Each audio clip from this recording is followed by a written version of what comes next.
Bonjour, donc je vais vous parler des problèmes de halal et de laïcité, une problématique qui revient souvent dans la presse, dans les médias et dans la vie politique, et qui est très souvent traitée, je dirais, de manière un peu légère par la plupart des intervenants. On parle beaucoup de laïcité en France et aussi on dit beaucoup n'importe quoi.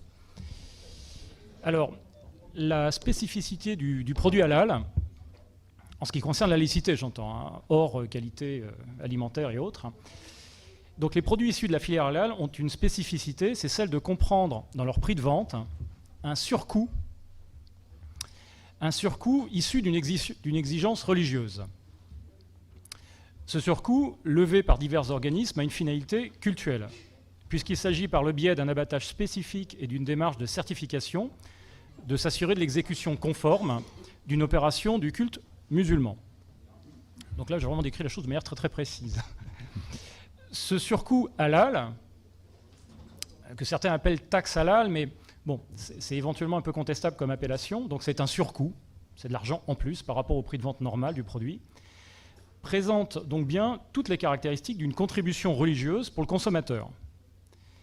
Même si cette contribution religieuse n'est pas perçue, comme à l'époque médiévale de la dîme ecclésiastique, par des organismes religieux. Il faut savoir que, par exemple, certains organismes certificateurs, comme par exemple AVS, à votre service, ce n'est pas une organisation religieuse, c'est une association loi de 1901. Elle n'a pas le statut d'une organisation religieuse. Elle en a peut-être des activités périphériques, mais c'est une association loi de 1901.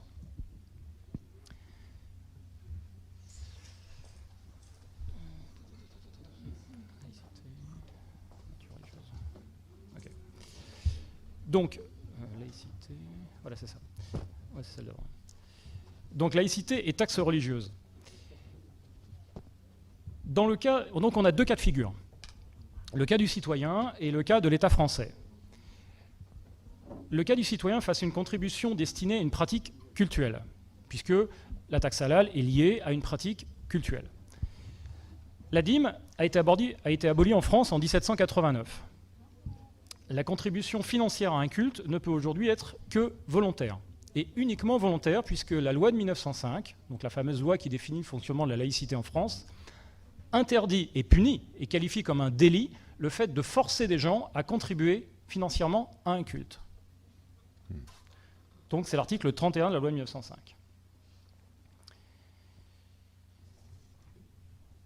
Donc on interdit, oui c'est ça, on interdit de forcer quelqu'un à donner de l'argent à un culte, ceci est un délit.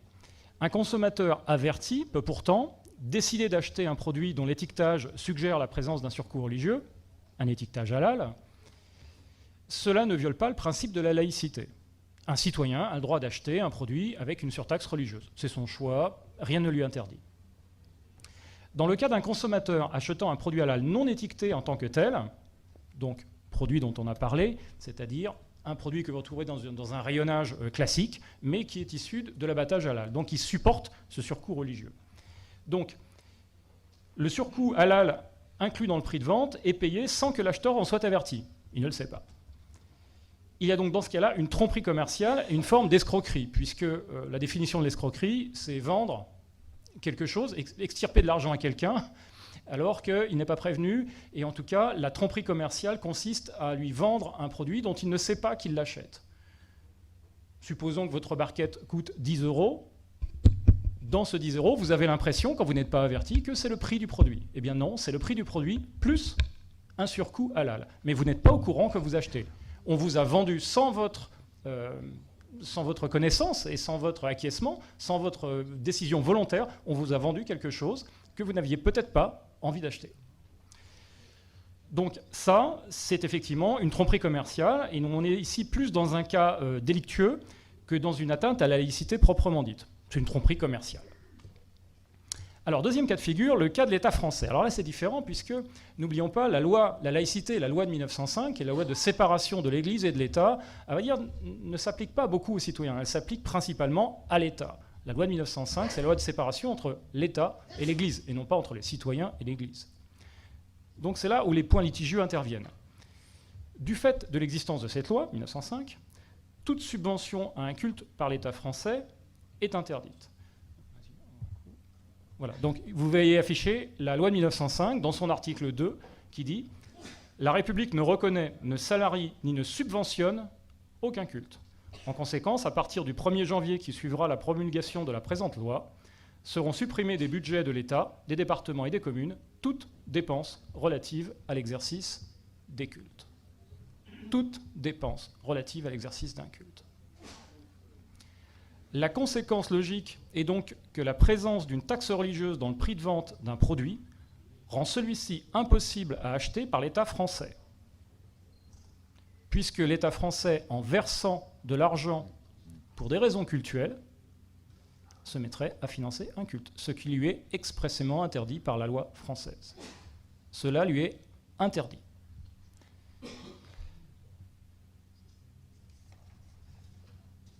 Donc, la loi de 1905 interdit donc normalement tout achat de produits halal à l'État et aux collectivités territoriales. La présence de produits halal dans des cantines d'école, de casernes, de prisons et de restaurants d'administration est donc une impossibilité légale. Alors on voit que cette impossibilité légale ne correspond pas à la réalité. Ouais, c'est intéressant, ça. Rappelons que ce qu'il est convenu d'appeler le halal, alors voilà, séparation de l'Église et de l'État. Ouais. Alors rappelons ici que ce qu'il est convenu d'appeler le halal n'est qu'une partie d'un ensemble législatif plus large qui est la charia. En effet, halal en tant que tel ne veut pas dire grand-chose. Halal veut dire permis, licite, autorisé. Mais selon quels critères? Eh bien, selon les critères de la charia. La charia échelonne tous les actes de l'activité humaine en 5 catégories. La meilleure pour lui étant le halal, ce qui est permis, licite, et au bas de l'échelle, ce qui est totalement interdit, ce qui est haram. Donc, parler de halal tout seul, hors contexte, n'a aucun sens. Quand on parle de halal, il faut immédiatement avoir à l'esprit le mot charia. Il n'y a pas de halal sans charia. Le halal tout seul n'a aucune signification. Quand vous êtes en train de parler halal, vous êtes en train de parler d'une règle de la charia. Et donc, ce qui est assez intéressant, c'est que l'État français octroie des monopoles de délivrance de cartes de sacrificateurs à 3 mosquées. Ce monopole de cartes de sacrificateurs, c'est-à-dire c'est l'autorisation pour les sacrificateurs d'être des sacrificateurs selon le rite halal. On a donc la France qui s'est octroyé une autorité religieuse pour décider qui pouvait de manière respectueuse de la charia, enfin en tout cas religieuse, sacrifier ou ne pas sacrifier. Ce qui est bien évidemment, je rappelle le nom de la loi de 1905, ce n'est pas le nom de la loi de laïcité, c'est séparation de l'Église et de l'État. L'État, en se donnant le monopole de dire « vous avez le droit d'opérer des opérations rituelles et vous n'en avez pas le droit », s'est accordé, s'est arrogé une autorité religieuse, ce qui lui est totalement impossible. Mais il y a aussi une autre incongruité légale indirecte, celle de la commercialisation de produits supportant une taxe religieuse par des entreprises contrôlées par l'État. L'argent des contribuables investi dans une entreprise ne peut travailler au profit pécuniaire d'organismes cultuels. Dans le cas de l'entreprise Quick, contrôlée à 94% par l'État français et qui commercialise des produits halal, donc ce cas-là pose actuellement un réel problème de légalité au regard de la loi de 1905. On a donc effectivement de l'argent de l'État, donc votre argent, l'argent du contribuable, l'argent d'un État laïque qui s'est interdit de s'occuper d'affaires cultuelles, qui commercialise, donc qui fait gagner de l'argent dans un cadre religieux avec des opérations commerciales. C'est tout simplement, là encore, totalement impossible. Et c'est pourtant la réalité aujourd'hui. Alors, tout ceci est bien sûr une situation particulièrement irrégulière au regard de la laïcité, mais ça pose aussi un problème au niveau de la compatibilité avec les normes démocratiques. En effet, la charia et son concept halal de pureté et d'impureté des nourritures et des individus est un système de règles d'origine pré-médiévale qui se présente comme une loi d'origine divine. La charia est un système notoirement destructeur de la démocratie et des droits de l'homme. Voilà, ça c'est pas une grande nouveauté. Tous les gens qui font un petit peu d'études, là où il y a de la charia, les droits de l'homme et la démocratie disparaissent, et inversement. Il y a une espèce de jeu à somme nulle, plus vous mettez de l'un, moins vous avez de l'autre. C'est un fait, c'est pas juste une formule, c'est un fait. Oui, oui, Sami Aldeb l'a très bien démontré tout à l'heure. Complètement.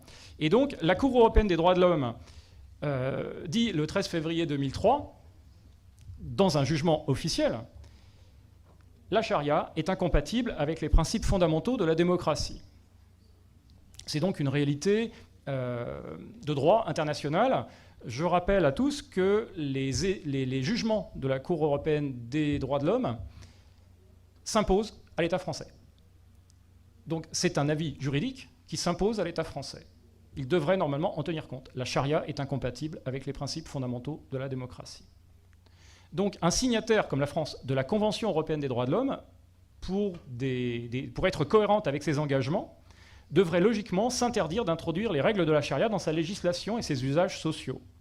En effet, la Convention européenne des droits de l'homme est une convention qui lie ses signataires, donc la France, dans la défense des droits de l'homme et des processus démocratiques. Il est bien précisé dans le préambule de cette déclaration que seuls des États véritablement démocratiques peuvent préserver les droits de l'homme.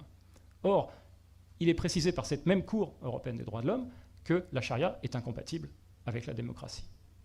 Donc, comment, pour un État signataire de la Convention européenne des droits de l'homme qui s'est engagé à défendre les droits de l'homme et qui s'est engagé à être démocratique, comment un tel État peut-il intégrer dans son système législatif et ses usages sociaux, la charia, qui est elle-même destructrice de toute démocratie et droits de l'homme.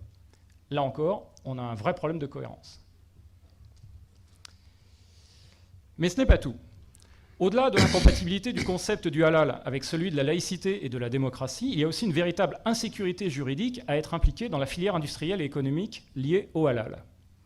En effet, dans les pays où une étude sérieuse a pu être faite sur les flux financiers de l'industrie halal, il est ressorti des enquêtes qu'une partie de l'argent du halal sert au financement d'organisations terroristes.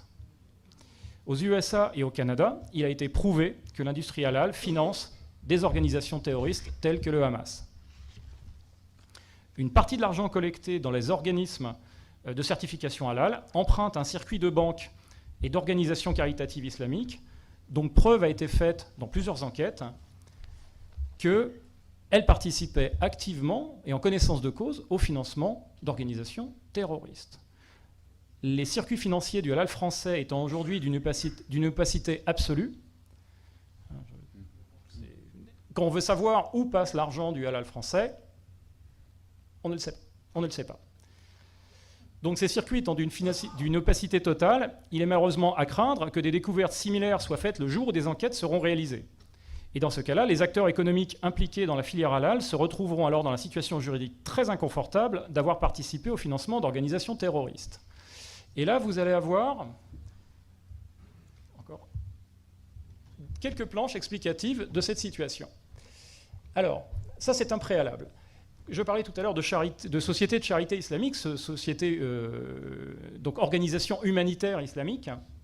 Vous voyez là typiquement un schéma qui est un schéma d'aide à une organisation, donc l'organisation centrale.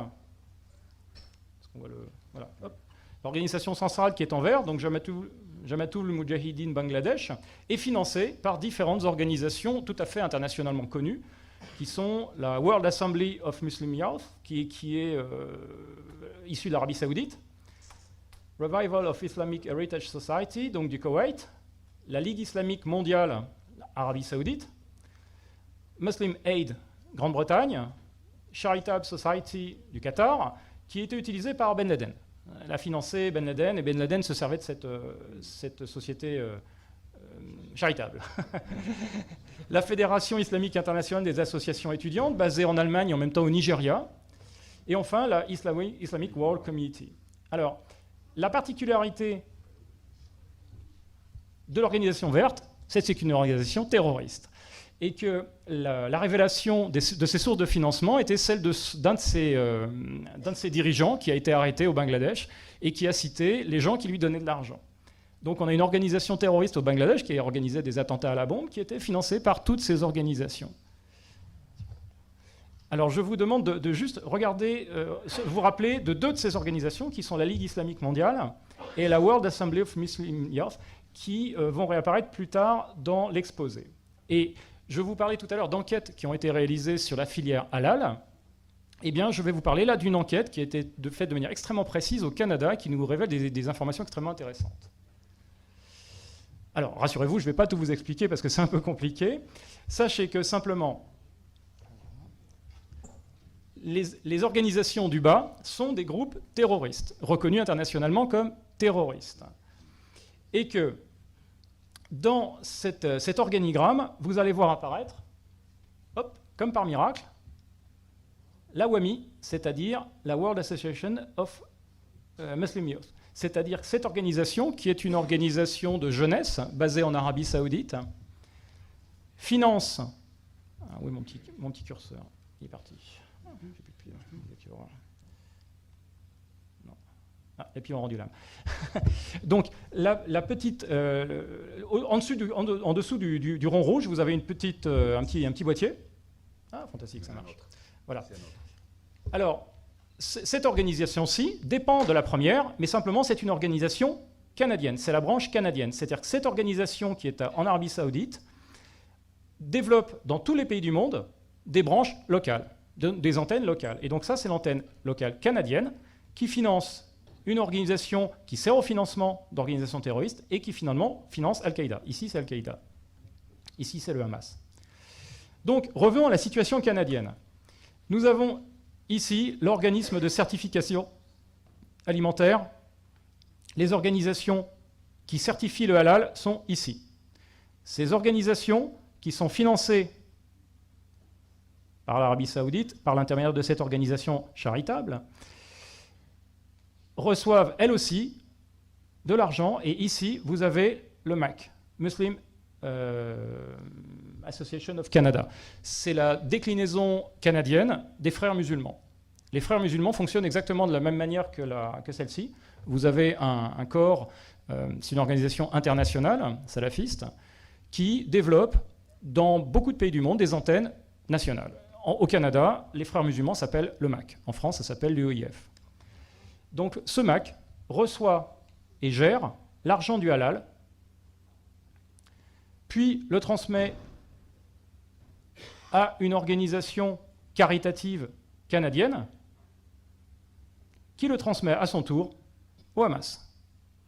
C'est un circuit absolument classique.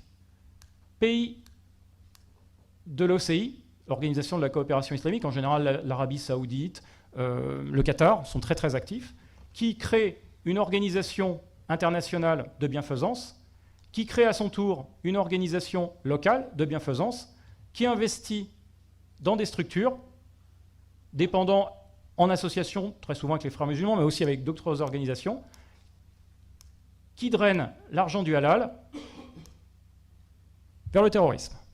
Alors ce n'est pas l'utilisation exclusive de l'argent, mais c'est une partie de l'argent qui finance le terrorisme. Vous voyez que les frères musulmans fonctionnent de la même manière. D'une organisation internationale, ils développent une organisation locale.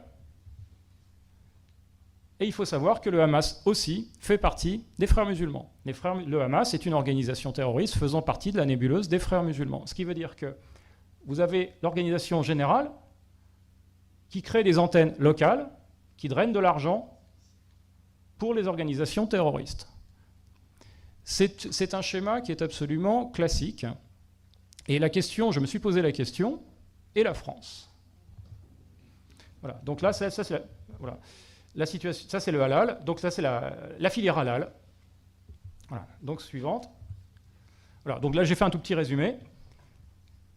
Situation au Canada, telle qu'elle est décrite dans le schéma d'avant, mais de manière plus visible. Les payeurs, qui sont les institutions publiques, les grossistes, et évidemment les particuliers quand ils achètent du halal, qui donnent de l'argent aux abattoirs, et eux-mêmes ceux-ci qui versent des commissions pour leur certification halal, donc au MAC, qui est donc les frères musulmans, l'antenne locale des frères musulmans, avec une association qui est en même temps mosquée et centre culturel, ça vous rappelle peut-être quelque chose, et une association des viandes halal. En vérité, les deux, l'entreprise commerciale et la mosquée, sont dans le même bâtiment. Ce qui montre une légère relation. Et donc, l'organisme caritatif, qui est en vérité un transmetteur entre les payeurs, les collecteurs organisateurs, nous avons ensuite les transmetteurs, qui par le biais de dons qui sont généralement déguisés comme des aides aux orphelins, de l'aide au développement, des produits humanitaires, des projets humanitaires, des fermes, etc. Enfin bref, sur le papier, tout cela est absolument formidable. Et à la sortie, ça arrive dans des organisations qui dépendent du Hamas, et on n'a en vérité aucun contrôle sur la manière dont l'argent est utilisé. Bon, souvent, il part sous forme de roquettes sur la tête des voisins. Et donc, la situation en France. Alors, la situation en France, elle est relativement similaire. Les payeurs. Là, voilà, c'est vous.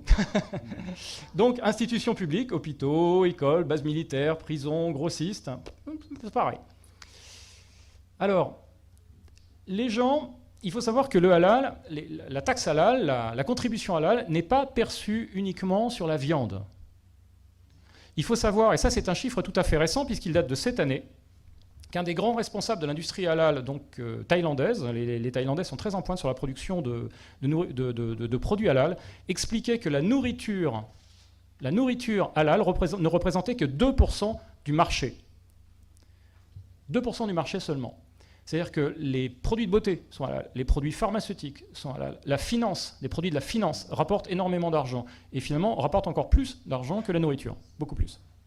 Donc en France, la taxe halal ne concerne pas que la viande, pas du tout. Elle concerne aussi la certification des restaurants, des abattoirs, de commerce. Pour être certifié halal, vous passez un contrat avec un organisme certificateur qui certifie par exemple que votre cuisine dans votre restaurant est une cuisine qui respecte les normes du halal. Ce n'est pas de la viande. Vous avez une estampille halal qui vous permet d'avoir une clientèle musulmane, et ça, c'est un process qui est vérifié par un organisme certificateur. Cela aussi fait l'objet de contrats, cela aussi fait l'objet de circulation d'argent. Il n'y a pas que la viande halal. Il y a aussi des produits, il y a même des yaourts, des chocolats halal, du yaourt halal, beaucoup de choses qui sont halal, et de plus en plus. Tout peut être halal. Donc, la chose que nous avions vue au Canada, c'est-à-dire les payeurs qui envoient leur argent aux collecteurs organisateurs. Alors, je n'ai pas tout mis. Là, j'ai mis par exemple les principaux. Donc, Halal Service est un produit qui existe depuis 2 ans, qui a été lancé par l'UEF. AVS, à votre service, c'est une très grosse entreprise de certification. Enfin, c'est une association. Et enfin, les 3 mosquées, qui sont les mosquées habilitées à former les sacrificateurs. Il faut savoir qu'il y a 2 choses dans le business. Il y a la certification et le sacrifice. Le sacrifice, seules les mosquées sont compétentes pour donner une carte de sacrificateur. Par contre, des entreprises qui ne dépendent pas de ces mosquées peuvent certifier des process halal. Donc Halal Service et AVS ne dépendent pas de mosquées, ce sont des entreprises, enfin ce sont des organisations privées. Vous avez de même des organismes transmetteurs. Et là, on a donc ici une organisation qui est française, qui s'appelle le CBSP, Centre de bienveillance et de solidarité avec la Palestine, qui est une organisation qui existe depuis plus de 20 ans, qui dépend des Frères musulmans, donc de l'UEF, et qui transmet de l'argent au Hamas depuis plus de 20 ans. Cela a été prouvé, il ne s'en cache pas d'ailleurs, c'est en France. Des organismes de ce type ont été interdits dans plusieurs pays d'Europe et dans le monde suite à un procès retentissant aux États-Unis en 2005, le procès de Holy Land Foundation, qui a, c'était un procès qui tentait de mettre fin au financement d'organismes terroristes et qui donc traquait les filières de financement. Et donc, cette organisation a été nommément citée lors de ce procès et les Américains ont demandé à la France de faire fermer cet établissement. La France a refusé. Donc en Allemagne, l'équivalent de cette organisation a été fermé. En Hollande, elle a été fermée. Donc en Angleterre et en France, donc l'Angleterre est un endroit où la finance islamique est très importante, l'Angleterre a permis à son organisation de continuer à fonctionner. Et en France, manifestement, il y a aussi des raisons politiques, manifestement, qui font que cette organisation continue de travailler. Donc ils transmettent de l'argent au Hamas. Donc c'est quand même en millions d'euros. C'est quand même une somme relativement importante. Et la seule chose qui diffère avec la partie canadienne, c'est les liaisons ici. Ce sont, encore une fois, les transferts d'argent dans l'industrie halal sont extrêmement obscurs. Personne ne sait où va cet argent. Alors, on a juste quelques éléments d'appréciation. C'est que, par exemple, comme dans le cas canadien, les frères musulmans sont présents ici, sous des intermédiaires, donc Halal Service est un organisme certificateur qui dépend de l'UOIF, donc des Frères musulmans. L'UOIF et le CBSP sont eux-mêmes la branche française des Frères musulmans. Et le Hamas, comme je l'ai dit tout à l'heure, fait partie aussi de l'organisation des Frères musulmans. Et nous avons aussi une deuxième information, c'est la Ligue islamique mondiale. Vous vous rappelez le deuxième cercle rouge dans les organismes qui finançaient l'organisation terroriste, la Ligue islamique mondiale. Eh bien, il faut savoir que le fondateur d'AVS, Youssef Bawendi, est le président du bureau de la Ligue islamique mondiale en France. Donc, et cette Ligue islamique mondiale donc, est la créatrice d'AVS indirectement. Elle est le principal financeur de l'UOIF et elle finance aussi par une autre organisation. Donc ici, vous avez une organisation intermédiaire qui s'appelle l'Islamic Relief qui finance le Hamas, donc qui donne l'argent de la Ligue islamique mondiale au Hamas. Donc vous retrouvez exactement dans le même cas de figure. Simplement, on a ce lien qui, jusqu'à présent, n'est pas prouvé, puisque, tout simplement, l'État français n'a jamais fait d'enquête sur ce sujet, et les personnes qui s'intéressent à ce sujet se voient opposer une fin de non-recevoir franche et massive. C'est-à-dire qu'on leur dit « stoppez votre enquête ». Alors on peut présenter la chose d'une manière un petit peu différente, comme je l'expliquais tout à l'heure. Donc ça, c'est la situation au Canada. Donc les pays initiateurs, l'Arabie Saoudite, le Qatar et compagnie, qui créent des ONG et travaillent en collaboration avec des organisations islamiques, donc le WAMI, World Association of Muslim Youth, et les Frères musulmans. Ces organisations créent des branches locales, donc le WAMI Canada, le MAC pour les Frères musulmans. Ces branches locales créent des organismes spécialisés, donc qui sont les certificateurs halal et les mosquées. Ces organismes spécialisés créent et organisent les activités collectrices de fonds et promotrices de charia, donc le halal, la zakat, donc l'impôt qui est perçu dans les mosquées. Cet argent est transféré par le biais d'organisations humanitaires, enfin dites humanitaires, Irfan Canada dans le cas du Canada, et cet argent donc transite jusque dans des organisations terroristes, le Hamas, etc. Enfin, j'ai l'air de faire une fixation sur le Hamas, mais c'est pas seulement le Hamas, c'est un exemple. Là, on a la preuve avec le Hamas, mais ces organisations peuvent être en Tchétchénie, elles peuvent être au Bangladesh, elles peuvent être partout dans le monde. Les Boko Haram reçoivent de l'argent d'organisations humanitaires islamiques, etc., etc. Tous les combats djihadistes du monde sont financés d'une manière ou d'une autre par ces fameux pays initiateurs, relayés d'ailleurs en partie par vous, puisque des fonds qui sont collectés dans les pays européens rentrent dans le circuit financier. Et tout ça est blanchi, comme disons, dans une grande lessiveuse par la finance islamique. La situation en France, ma foi, elle est relativement similaire, avec juste quelques noms qui changent. Bon, les pays initiateurs, c'est la même chose. Les ONG et organisations islamiques, les Frères musulmans, ils sont toujours là, et la Ligue islamique mondiale, à la place du WAMI. La branche locale, bureau de la Ligue islamique mondiale, et l'UOIF pour les Frères musulmans. Alors, ils ne sont pas les seuls, j'ai l'air encore de faire une fixation sur les Frères musulmans, c'est vrai que c'est un acteur très important, mais ce n'est pas le seul. Des organismes spécialisés, donc des certificateurs halal et les mosquées. Des activités collectrices de fonds, halal, zakat, exactement la même chose. Et là, le fameux petit point d'interrogation qui est dû à un manque d'information. On n'a pas de preuves, on ne sait pas. Le chaînon manquant. Le fameux chaînon manquant. Et enfin, des organisations de transfert humanitaire, le CBSP, et autres, qui nous amènent encore une fois vers les organisations terroristes. Le schéma est exactement le même. La structure, le processus est exactement le même. Donc il faut savoir que l'argent du halal, là où il y a eu des enquêtes, a été trouvé en train d'aller, une partie de celui-ci en tout cas, a été trouvée en train d'aller vers des organisations terroristes. Alors je rappelle à tout le monde, détail technique quand même, que financer une organisation terroriste est un délit. Ce qui veut dire que... non mais bon, tout ça a l'air très normal. On voit le CBSP qui travaille depuis quand même 20 ans en France. Alors évidemment, il verse au halal uniquement à la partie humanitaire et sociale du halal, et éducative du halal, bien sûr. Alors, il faut quand même savoir une chose, c'est que des industriels s'engage dans la filière du halal, alléché par le chiffre d'affaires qui augmente constamment, le taux de croissance à 2 chiffres, etc. On lui dit, mais positionnez-vous là-dedans, il y a de l'argent à faire. Oui, mais c'est de l'argent qui est potentiellement sale. Et il y a donc une réelle insécurité juridique à s'engager, sans enquête préalable, sans que les choses soient un petit peu éclaircies, dans la filière halal. Puisqu'à chaque fois qu'on cherche, on trouve des choses extrêmement étonnantes. Extrêmement étonnantes. Donc, outre le problème vis-à-vis de la laïcité, outre le problème vis-à-vis de la démocratie, on a tout simplement là aussi un problème vis-à-vis de la justice, un problème d'illégalité. S'engager dans les filières halal est aujourd'hui juridiquement risqué. Voilà, donc c'était les 3 points que je tenais à aborder.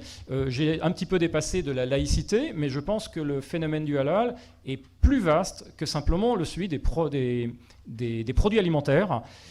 Il est très clairement exprimé, mais extrêmement clairement exprimé. Je vous incite à aller sur le site de Service Halal, qui est l'organisation donc de l'UOIF.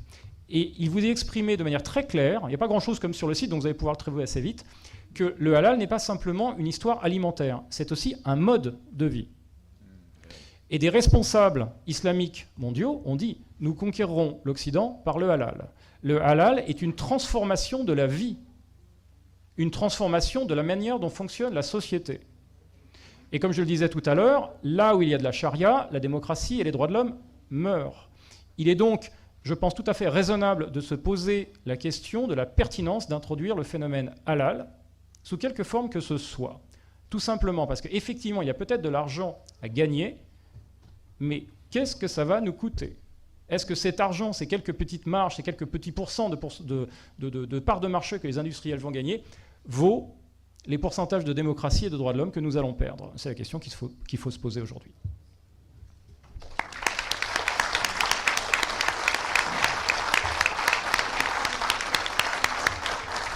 Bon, alors, il n'y a